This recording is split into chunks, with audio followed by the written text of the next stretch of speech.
क्या आपने कभी सोचा है कि आखिर सभी इंडियंस का पसंदीदा टकाटक अचानक मार्केट से गायब क्यों हो गया? और सबके पसंदीदा लट्टू को अब लोग क्यों नहीं चलाते हैं? कैसे धीरे धीरे लोग ऑर्बिस को भूलते जा रहे हैं? और क्यों आजकल लोग गुलेल से नहीं खेलते? ऐसी ही कई चीजें जो बचकाने रीजंस की वजह से आज मार्केट में देखने तक को नहीं मिलती। जूसी छोटी पेप्सी। आपको ये टेस्टी जूसी जरूर याद होगी, जिसे आप अक्सर छोटी पेप्सी कहा करते थे। दोस्तों, ये छोटी पेप्सी 1 रुपए की मिलती थी, जो हमारे लिए किसी बड़ी कोल्ड ड्रिंक की बोतल से कम नहीं होती थी। क्या आपने कभी सोचा है कि ये जूसी अब हमें किसी भी दुकान पर देखने को क्यों नहीं मिलती है?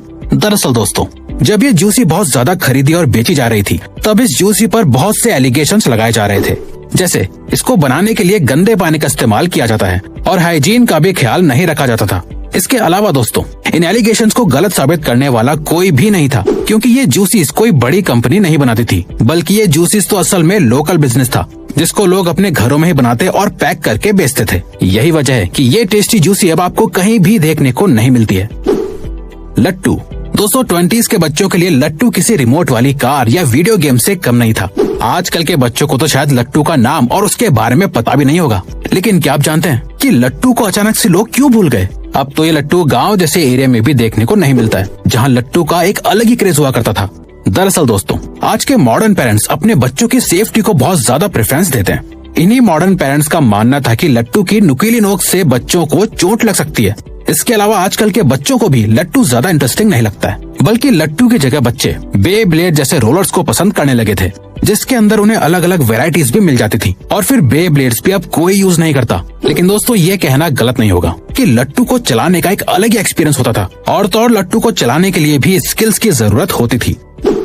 ऑर्बिस। दोस्तों, ये रंग बिरंगी ऑर्बिस आपको जरूर याद होंगी, लेकिन क्या आप जानते हैं इन गोलियों को असल में ऑर्बिस कहा जाता है। आपने भी अपनी पॉकेट मनी के पैसों से इन गोलियों को जरूर खरीदा होगा। इन गोलियों की सबसे अच्छी बात यह थी कि ये बड़ी होने के लिए लगभग 2 से 3 दिन का वक्त लेती थी, लेकिन बड़े होने के बाद ये बेहद खूबसूरत लगती थी। सबसे हैरानी की बात यह है कि इनके बड़े होने का इंतजार हम बेसब्री से किया करते थे। वैसे क्या आपको पता है कि अब ये गोलियां देखने को क्यों नहीं मिलती हैं?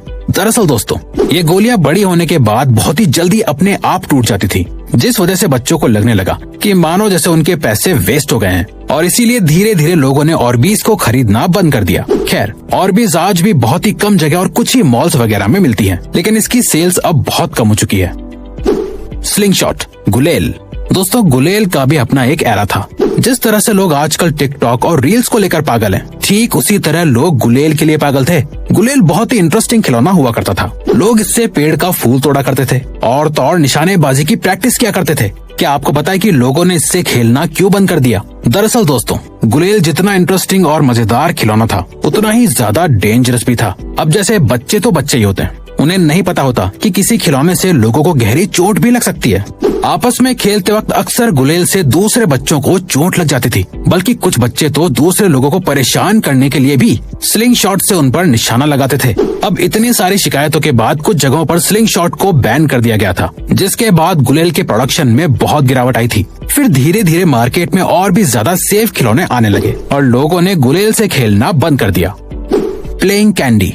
आपको ये खेलने वाली कैंडीज तो याद ही होगी। इस कैंडी का भी अपना ही एक अलग ही मजा हुआ करता था। इन कैंडीज को बच्चे प्लेइंग कैंडी कहा करते थे। दरअसल दोस्तों, ये कैंडी अपने टेस्ट की वजह से नहीं, बल्कि अपने प्लेइंग नेचर की वजह से बच्चों के बीच बहुत मशहूर थी। इस कैंडी को बच्चे बहुत शौक से घुमाया करते थे, क्योंकि ये कैंडी एक फिजट की तरह घूमती थी। लेकिन जब इसके बीच का हिस्सा टूट जाता था तो बच्चों को इससे खाना पड़ता था, जबकि बच्चों का इस कैंडी को खरीदने का असल पर्पज ही खेलना होता था, इसे खाना नहीं। वक्त के साथ साथ बच्चे बड़े होने लगे और उनका इंटरेस्ट बदलने लगा, जिसके बाद प्लेइंग कैंडी का ट्रेंड अपने आप खत्म हो गया। चीटोस। चीटोस को तो आपने अपने बचपन में खाया ही होगा। चीटोस ब्रांड अपने अमेजिंग गिफ्ट्स और टैटूज की वजह से बहुत फेमस था, लेकिन अब तो चीटोस का नाम तक सुनने को नहीं मिलता है। क्या आप जानते हैं कि चीटोस अचानक से गायब कैसे हो गया? चलिए हम आपको बताते हैं। असल में दोस्तों, चीटोस इंडिया का प्रोडक्ट या ब्रांड नहीं था, बल्कि ये एक फॉरेन ब्रांड था, जो इंडिया की एवरेज इनकम के मुकाबले में बहुत महंगा था। जब चीटोस को इंडिया में लॉन्च किया गया था तब लोग ज्यादा पैसे स्नैक्स वगैरह को खरीदने में वेस्ट नहीं करते थे और बच्चे अक्सर चीटोस टैटूज की वजह से खरीदा करते थे। लेकिन इसके महंगे प्राइस की वजह से चीटोस को इंडिया में कभी भी बड़ी सक्सेस नहीं मिल पाई और फिर धीरे धीरे और भी स्नैक्स के ब्रांड मार्केट में आने लगे जिनका प्राइस भी चीटोस से काफी कम था। इसीलिए लोगों ने चीटोस को खरीदना बंद कर दिया। वैसे चीटोस आज भी बिकता है लेकिन इसकी प्रोडक्शन, सेल्स और क्वांटिटी बहुत कम हो चुकी है। संतरे वाली टॉफी। आपने बसेस में अक्सर ये छोटी छोटी ऑरेंज कैंडीज बिकती हुई देखी होंगी। क्या आप जानते हैं कि एक जमाना था जब ये कैंडीज हर एक दुकान पर आसानी से मिला करती थी। दोस्तों, ये ऑरेंज कैंडी अपने खट्टे मीठे टेस्ट के लिए बहुत मशहूर थी। सबसे अच्छी बात ये थी कि ये 1 रुपए की 4 कैंडीज मिला करती थी जो शायद सबसे सस्ती हुआ करती थी और लोग भी इन कैंडीज को खाना बहुत पसंद करते थे। लेकिन ये कैंडीज अब बहुत ही कम देखने को मिलती हैं। दरअसल दोस्तों, इन कैंडीज को लोकल बिजनेस बनाया करते थे जिनका कोई ब्रांड नेम नहीं होता था। इन कैंडीज की पैकेजिंग भी बहुत सिंपल और सादा होती थी। यही वजह है कि ये कैंडीज बाकी के बड़े कैंडी और चॉकलेट के ब्रांड से कंपटीशन नहीं कर पाई और धीरे धीरे इनकी सेल कम होने लगी, जिसके बाद लोकल बिजनेस ने भी इनके प्रोडक्शन को लो कर दिया। यही वजह है कि ये ऑरेंज कैंडीज अब बहुत ही कम ही जगह देखने और खाने को मिलती हैं। Phone booth.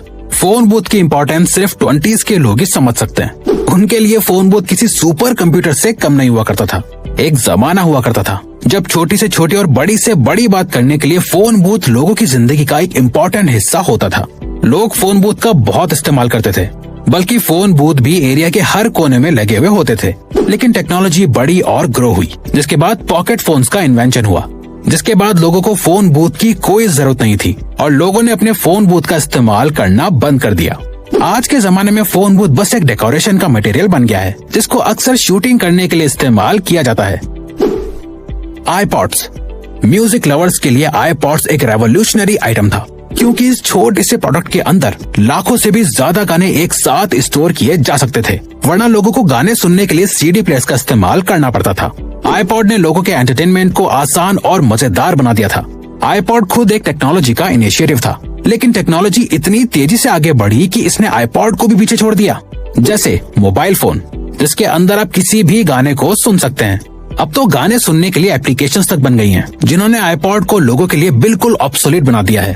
खैर, इसका मतलब ये बिल्कुल भी नहीं हुआ कि आईपॉड एक अच्छा इन्वेंशन नहीं था, बल्कि आईपॉड ने तो टेक्नोलॉजी की दुनिया में एक रेवोल्यूशन ला दिया था। तो दोस्तों, अब अगर आपको ये वीडियो अच्छी लगी और आप आगे भी ऐसी ही अमेजिंग वीडियोस देखना चाहते हैं तो प्लीज हमारे चैनल को सब्सक्राइब करके ऑल नोटिफिकेशन बेल को ऑन कर दो, ताकि हमारी फ्यूचर वीडियोस का नोटिफिकेशन सबसे पहले आपके पास आए। So till then keep learning, keep growing.